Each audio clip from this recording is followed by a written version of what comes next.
The gospel gives us another beautiful thing, that was, go out and proclaim what you have been received. The question is, when we receive of Jesus, or whatever you receive from Jesus, how do you give it to others? What is the way that you preach about the gospel of Jesus? And this Sunday speaks something about the mercy of God. So, a good question that we need to ask ourselves: who is my neighbor? Who is your neighbor? The person that is living next to you. When you came to church today, when you entered, did you look to the person next to you? Did you greet the person? Because in the life, that we live, we want everything that is ritual. This is what I have to do. This is the way that I have to do it. I have to be on time. I have to be at the church. I have to pay attention. But what about the person that is next to you? Probably the person next to you has a suffer. Probably the person next to you, they come to church because they are going through difficult things. Probably this person cannot encounter the beauty of God. This person has suffered or is suffering right now. And that's why the reason that the person, they came today. So did you ask the person, how are you? What is your name? Because in the church, all of us, we call family. I don't know if you noticed. This is the family of God. So everybody, and every time that I begin the Mass, good morning, my dear family. Good afternoon, my dear family. But do we treat each other as a family here at the church? Because this is the first mission that we need to have. To be family, to go out to proclaim the good news. Probably, I have been asked the question, how, you want to get close to the other person if you don't look at the eyes of the other person? In different houses that I have been, the grace and the blessing to go and to bless the house, I don't want to say the names of the houses. Something that I have been encountering is every time that we go to the dining room, it's always a TV in the dining room. And I was questioning myself, why do we have a TV in the dining room? What do you think that is a TV in the dining room? The answer is very simple, because we want to watch TV. How many times we prefer to watch TV than to talk to one another? How many times you take your plate and you go to your room because you don't want to talk to anybody? Today, the gospel speaks about these simple things. That we have to be a good person for others. That we have to be for the other. That I have to see in the other the face of God. That I have to support the person next to me. Because, we want to do great things. And we always expect, to do great things. But to encounter God has to be in a small manner. Saying good morning to the person next to you. Looking at the person, into the eyes of the person. Encounter and discovering the beauty of the color of the eyes of that person. That's the way that we want to see, and that's the way that we can see the face of God and the suffering or the joyful moment that the person is going through. How you can be for others. How you can give completely yourself to the others if we don't know who is Jesus. That's why, the difficulty that we have in our personal life, because I don't want to give my life to others because I don't know who is Jesus. And I always, go into the same question. If I don't know who is Jesus, I will never give completely myself to the others. I will never serve you. Because I don't know who is Jesus. The gospel today, is inviting us to go into know Jesus in the person that is suffering. The culture that we are, growing up has like a specific meaning now. And it's the culture of being indifferent to the pain of the other. We don't care what's happening. We don't care what is the situation of the other person. You don't care what's going on outside of your house. And even, you not even care what is inside of your own house. Because this is the culture that we are growing up. I don't want to know the suffering of the other. Because if I know the suffering of the other, I have to go out and to serve the other person and to be for the other person. And so I just prefer to be myself. That's called selfishness. We don't want to give completely ourselves to the other. Today, this reading are inviting us to go and to seek and to look for the person that is in need.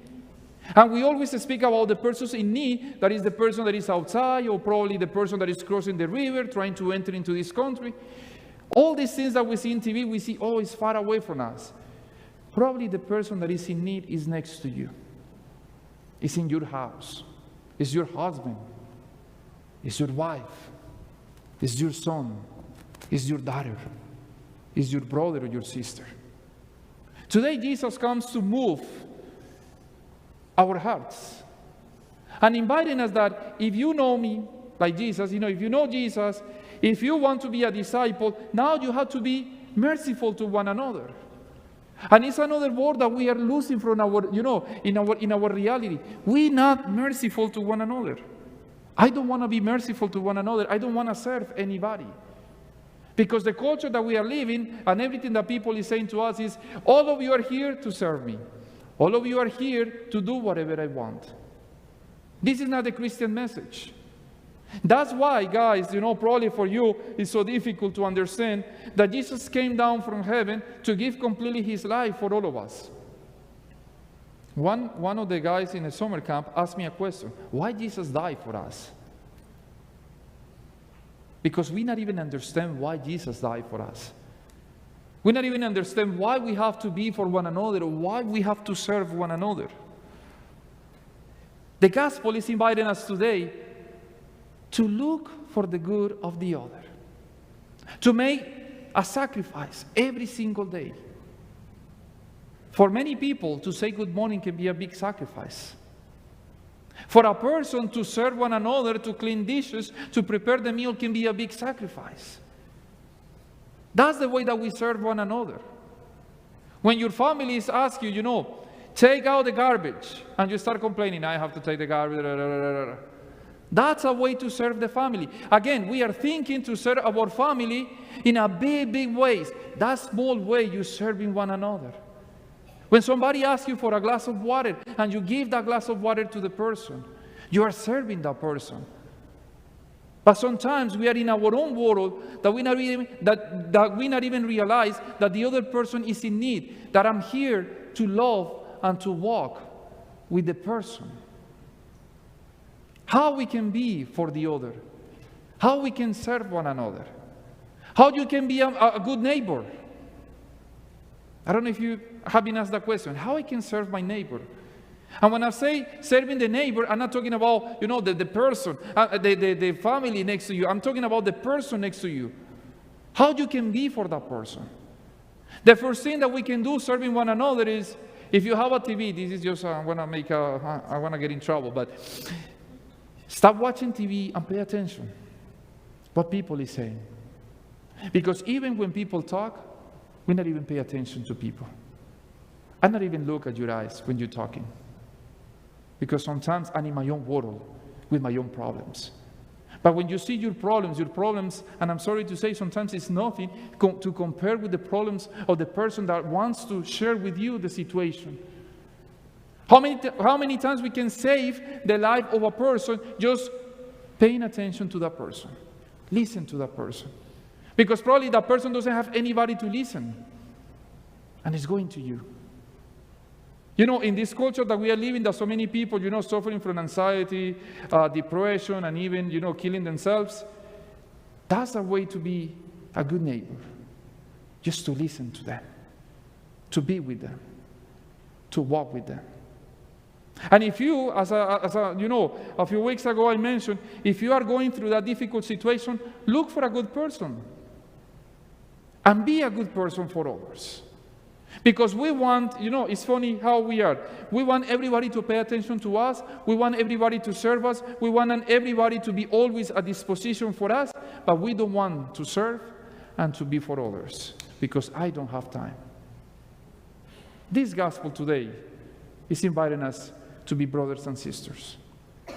How difficult is to be a brother and sister? Because you have to listen to the other person. When was the last time that you listened to your family? When was the last time that you put in practice any advice that your mom and dad give you? When was the last time that you gave an advice to a person next to you? When was the last time that you opened yourself and you spoke to your family, whatever struggle or situation you're going through? How many of us, we just, we're sitting around the table, everybody's talking, and we don't want to talk? Because probably we feel judged. Or probably because if I open my mouth, I want to get in trouble. But if you have that confidence in your family, what a good way just to talk to the people that love you, to talk to the people that care for you, to talk to the people that never, they don't want to judge you. They just want to do the best to help you. Why is it so difficult for us to open ourselves and to share what's going on in our own hearts? Don't wait for the difficult situations to come. Don't let for frustration or anxiety to come. Just be honest to your family. Be with them and speak to them. That's a good way to be a good Samaritan. Being ourselves. So, do you feel that you can be a good Samaritan for others? Do you feel that you can listen to the others? Do you know if you can give completely yourself just to help in your own family? Because this is our Christian life. Yes, family, we can come to the Eucharist. You can receive the Eucharist. I want to get in trouble because I'm in the camera, but you can do all the rituals of the church.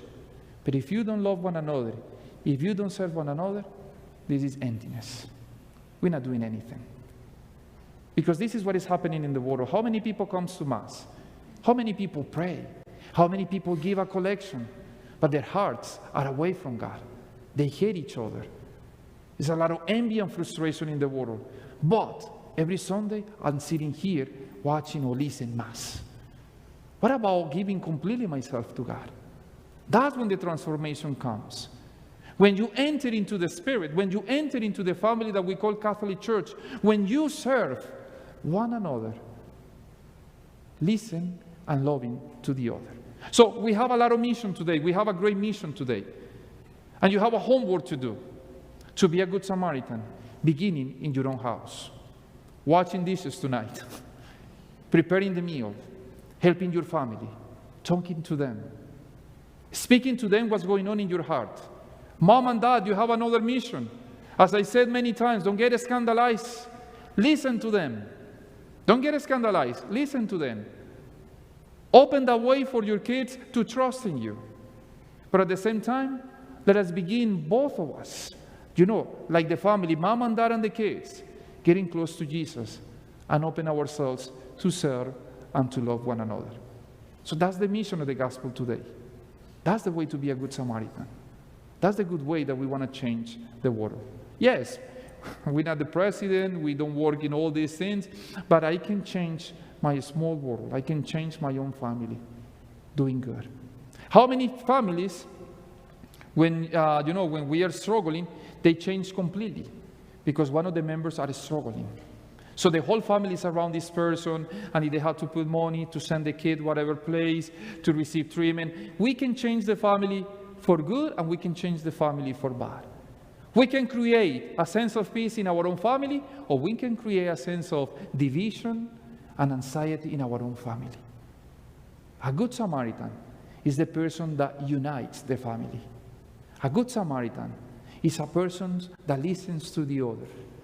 A good Samaritan is a person that opens the heart and put the heart on the table and show, this is who I am, and I'm here to help you, and I'm here to receive help.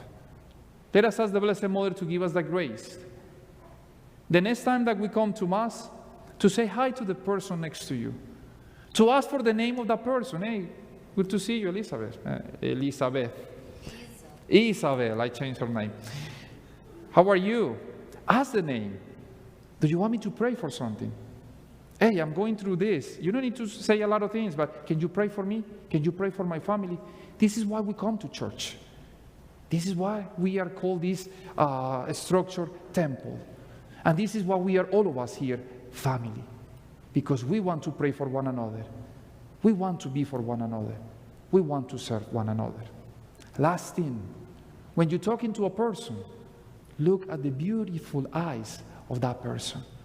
Do not be afraid to look at that eyes. Because in that eyes, you will encounter Jesus. In that eyes, probably you want to see a suffering. In that eyes, probably you want to see joy. This is our mission. To look at the eyes of every person and to say to that person, peace be with you. Jesus is with you. I'm praying for you. So let us ask the Blessed Mother to give us unity, to give us the grace to serve one another, but especially during this time, let us ask the Blessed Mother to give us the grace to be ourselves and to speak with our own family and to be in our own families. Amen.